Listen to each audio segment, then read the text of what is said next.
Good evening, my fellow Americans. We're facing an inflection point in history. One of those moments where the decisions we make today are going to determine the future for decades to come. That's what I'd like to talk with you about tonight. You know, early this morning, I returned from Israel. They tell me I'm the first American president to travel there during the war. I met with the Prime Minister and members of his cabinet. And most movingly, I met with Israelis who had personally lived through horrific horror of the attack by Hamas on the 7th of October. More than 1,300 people slaughtered in Israel, including at least 32 American citizens. Scores of innocents, from infants to the elderly grandparents, Israelis, Americans taken hostage. As I told the families of Americans being held captive by Hamas, we're pursuing every avenue to bring their loved ones home. As president, there is no higher priority for me than the safety of Americans held hostage. The terrorist group Hamas unleashed pure, unadulterated evil in the world. But sadly, the Jewish people know perhaps better than anyone that there is no limit to the depravity of people when they want to inflict pain on others. In Israel, I saw people who are strong, determined, resilient, and also angry, in shock and in deep, deep pain. I also spoke with President Abbas, the Palestinian Authority, and reiterated that the United States remains committed to the Palestinian people's right to dignity and to self-determination. The actions of Hamas terrorists don't take that right away. Like so many other, I'm heartbroken by the tragic loss of Palestinian life, including the explosion at the hospital in Gaza, which was not done by the Israelis. We mourn every innocent life lost. We can't ignore the humanity of innocent Palestinians who only want to live in peace and have an opportunity. You know, the assault on Israel echoes nearly 20 months of war, tragedy, and brutality inflicted on the people of Ukraine, people that were very badly hurt since Putin launched his all-out invasion. We've not forgotten the mass graves, the bodies found bearing signs of torture, rape used as a weapon by the Russians, and thousands of Ukrainian children forcibly taken into Russia, stolen from their parents. It's sick. Hamas and Putin represent different threats, but they share this in common. They both want to completely annihilate a neighboring democracy, completely annihilate it. Hamas' stated purpose for existing is the destruction of the state of Israel and the murder of Jewish people. Hamas does not represent the Palestinian people. Hamas uses Palestinian civilians as human shields, and innocent Palestinian families are suffering greatly because of them. Meanwhile, Putin denies Ukraine has or ever had real statehood. He claims the Soviet Union created Ukraine. And just 2 weeks ago, he told the world that if the United States and our allies withdraw, and if the United States withdraw, our allies will as well, military support for Ukraine would have, quote, a week left to live, but we're not withdrawing. I know these conflicts can seem far away, and it's natural to ask, why does this matter to America? So let me share with you why making sure Israel and Ukraine succeed is vital for America's national security. You know, history has taught us that when terrorists don't pay a price for their terror, when dictators don't pay a price for their aggression, they cause more chaos and death and more destruction. They keep going, and the cost and the threats to America and the world keep rising. So if we don't stop Putin's appetite for power and control in Ukraine, he won't limit himself just to Ukraine. Putin's already threatened to remind, quote, remind Poland that their Western land was a gift from Russia. One of his top advisors, a former president of Russia, has called Estonia, Latvia, and Lithuania Russia's Baltic provinces. These are all NATO allies. For 75 years, NATO has kept peace in Europe and has been the cornerstone of American security. And if Putin attacks a NATO ally, we will defend every inch of NATO which the treaty requires and calls for. We'll have something that we do not seek. Make it clear, we do not seek. We do not seek to have American troops fighting in Russia or fighting against Russia.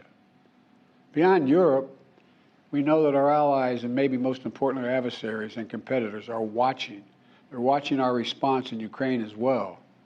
And if we walk away and let Putin erase Ukraine's independence, would-be aggressors around the world would be emboldened to try the same.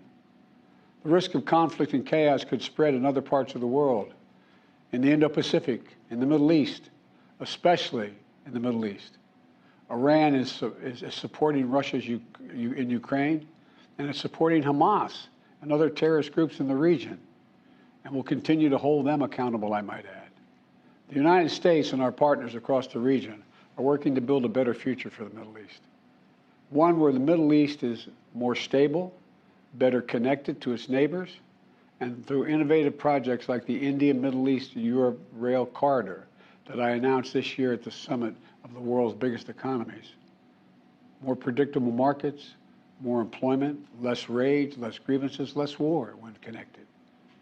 It benefits the people, it would benefit the people of the Middle East, and would benefit us. American leadership is what holds the world together. American alliances are what keep us, America, safe. American values are what make us a partner that other nations want to work with. To put all that at risk, if we walk away from Ukraine, if we turn our backs on Israel, it's just not worth it. That's why tomorrow I'm going to send to Congress an urgent budget request to fund America's national security needs, to support our critical partners, including Israel and Ukraine. It's a smart investment that's going to pay dividends for American security for generations. Help us keep American troops out of harm's way. Help us build a world that is safer, more peaceful, more prosperous for our children and grandchildren. In Israel, we must make sure that they have what they need to protect their people today and always.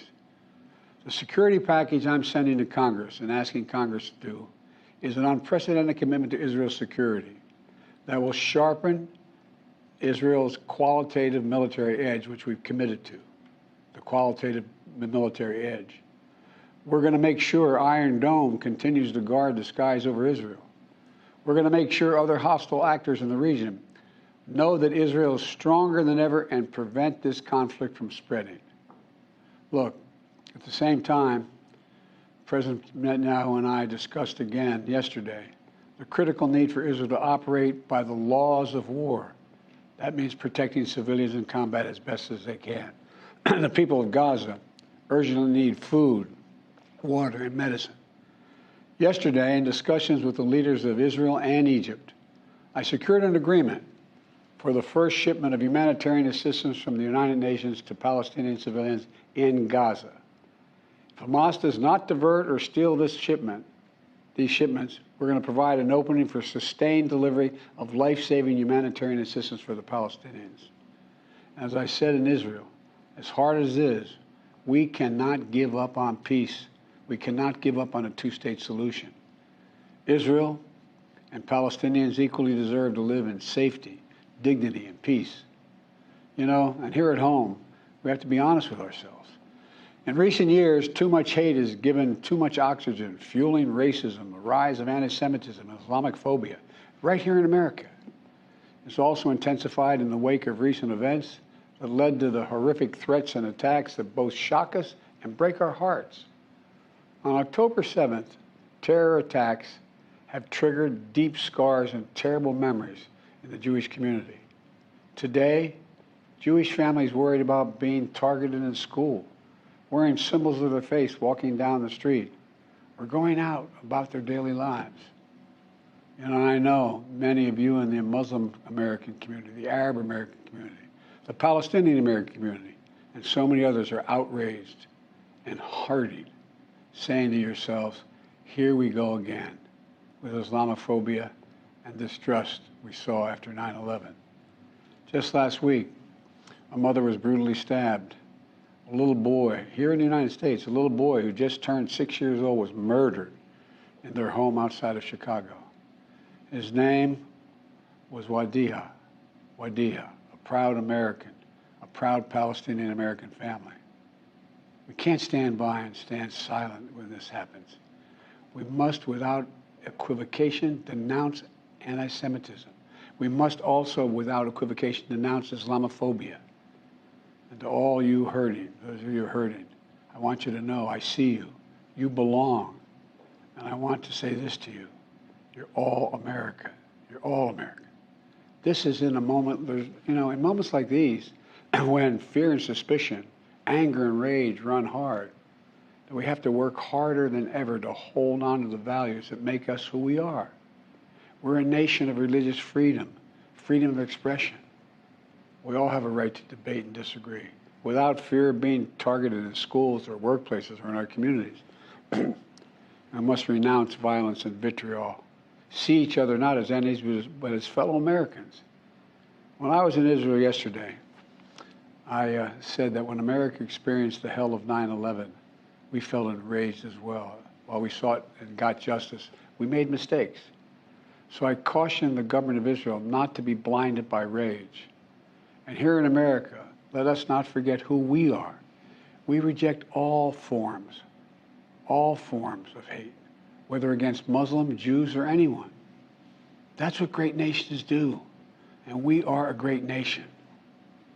On Ukraine, I'm asking Congress to make sure we can continue to send Ukraine the weapons they need to defend themselves and their country without interruption, so Ukraine can stop Putin's brutality in Ukraine.